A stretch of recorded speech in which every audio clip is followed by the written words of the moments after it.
Bonjour tout le monde et bienvenue sur ma chaîne.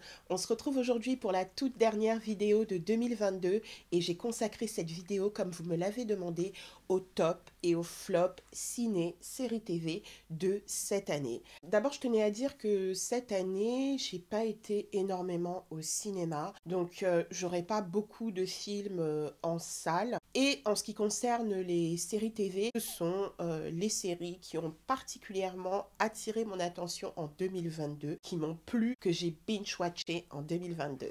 Voilà, installez-vous, c'est parti pour la vidéo.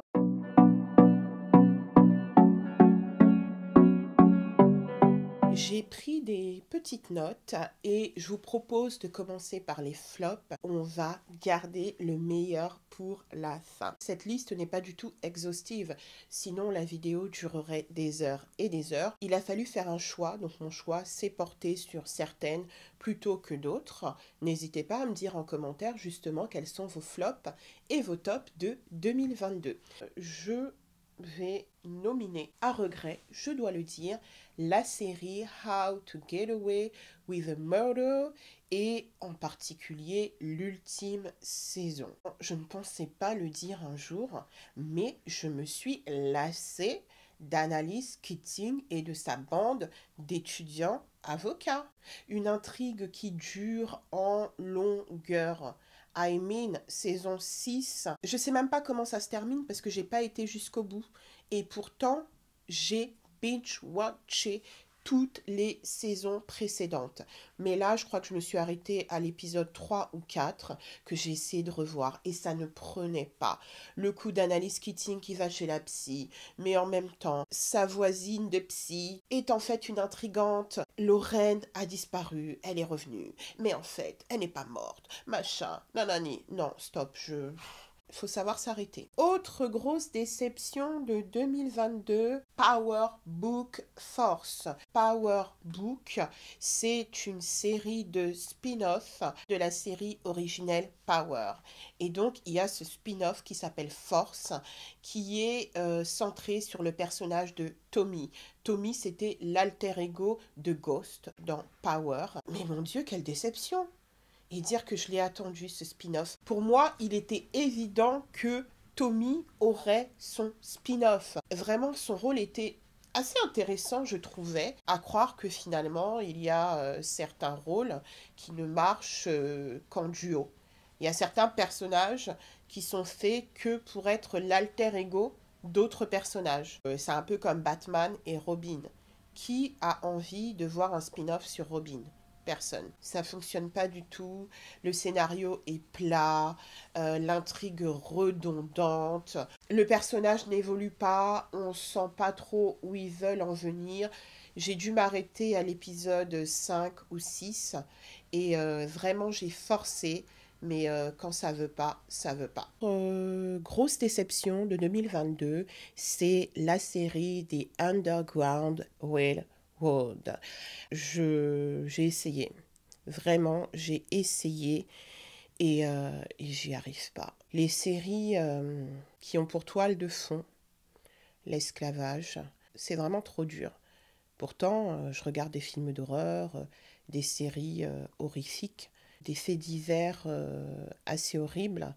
Mais là, vraiment, je crois que c'est trop graphique.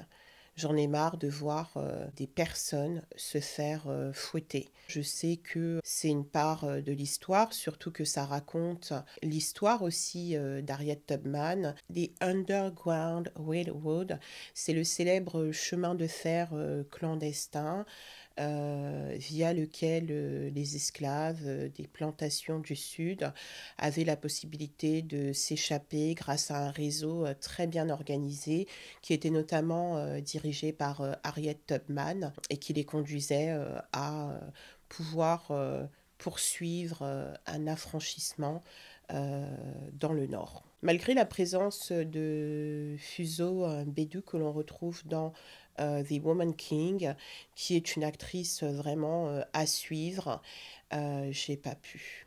Autre flop, Et encore une fois, je ne pensais pas pouvoir mettre cette série dans la catégorie des flops parce que j'ai vraiment beaucoup aimé jusqu'à, je pense, la saison 10. C'est The Walking Dead.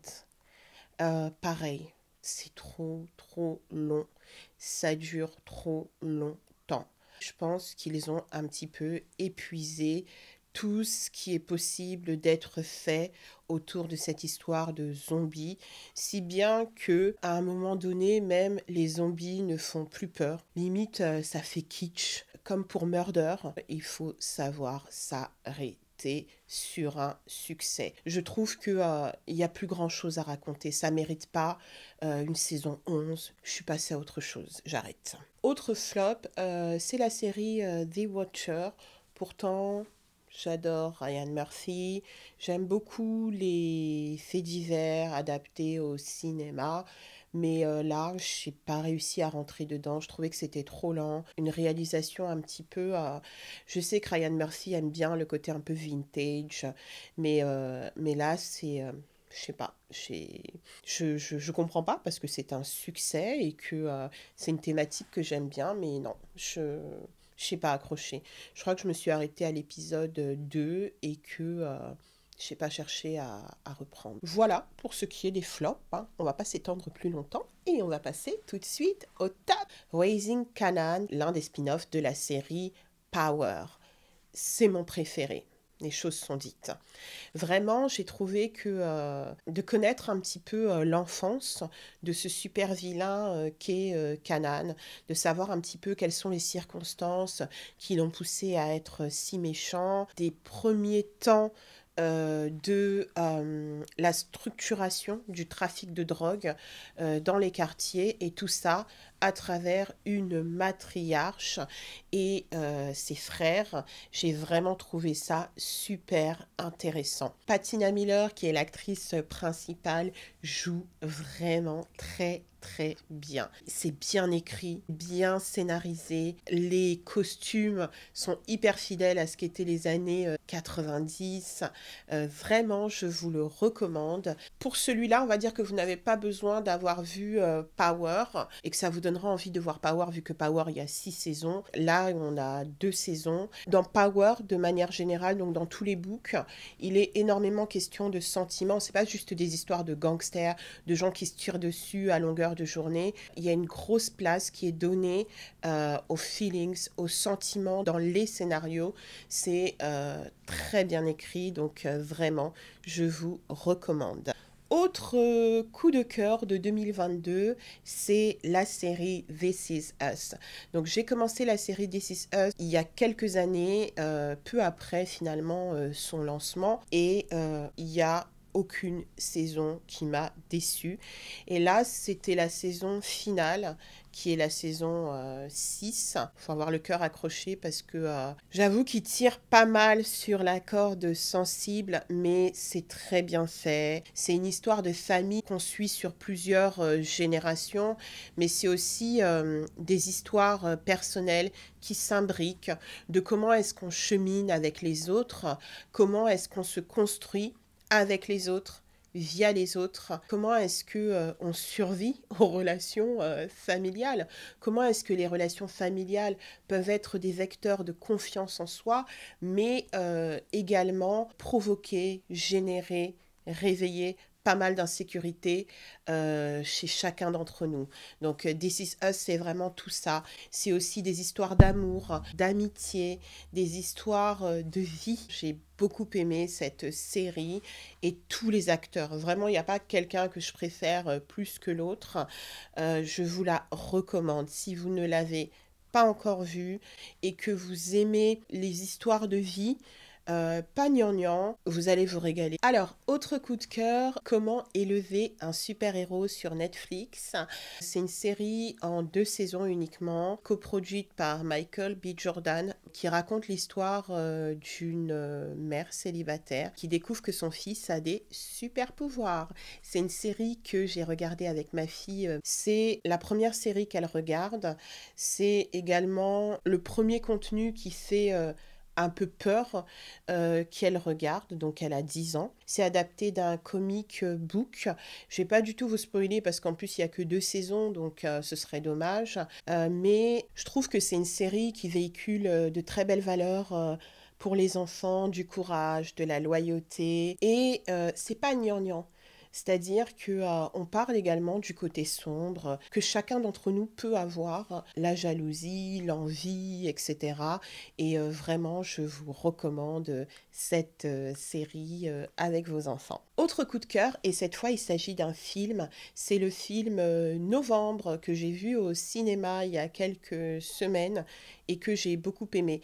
Donc Novembre parle de la période qu'a connue la France avec les attentats du 13 novembre qui ont plongé la France dans un chaos quasi inédit puisqu'on avait déjà connu des attentats, mais pas des attentats d'une telle ampleur. Il s'agit en fait du travail qu'ont fait les enquêteurs, les policiers qui ont travaillé pour démanteler les cellules terroriste. Donc c'est un bon film d'action. J'ai trouvé que c'était pas très manichéen et j'ai trouvé que c'était un film nécessaire. Jean Dujardin était très bon dans le rôle principal et voilà, si vous avez l'occasion, il est peut-être encore à l'affiche, sinon bah attendez-le sur Canal ou autre plateforme de VOD.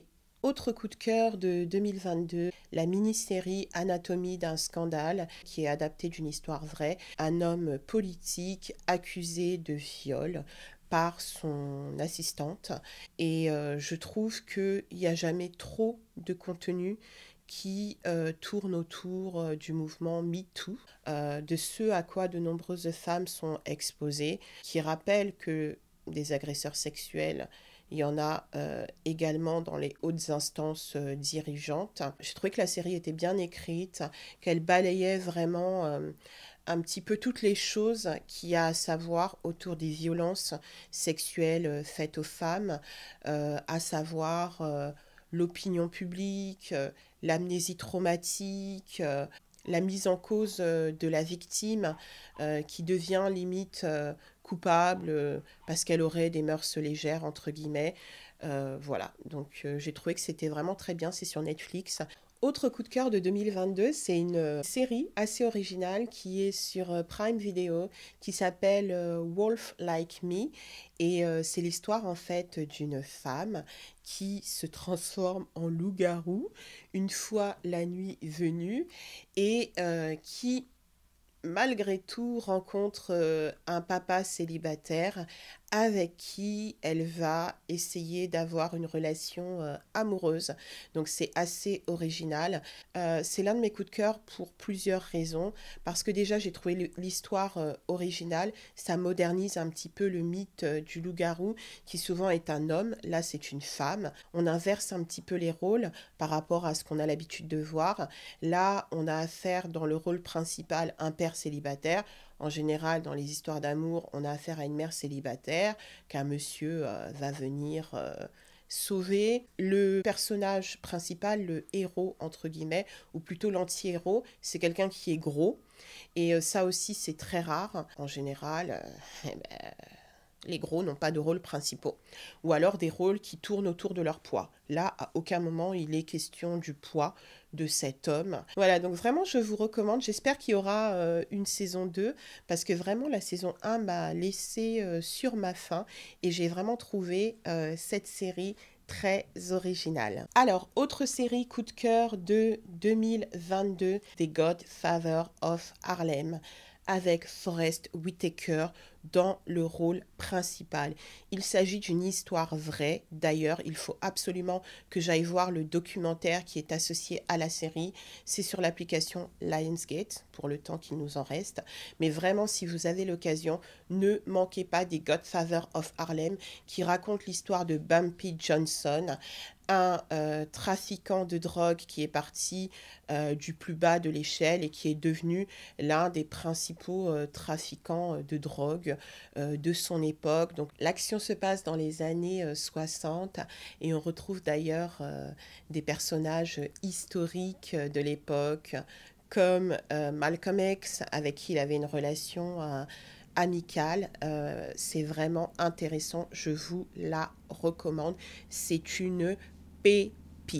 Et je vais terminer par une série sur Lionsgate qui s'appelle Dr. Death avec Joshua Jackson, qui raconte l'histoire vraie d'un chirurgien qui a été amené à déraper complètement et tuer plusieurs de ses patients sur la table d'opération suite à de nombreuses négligences.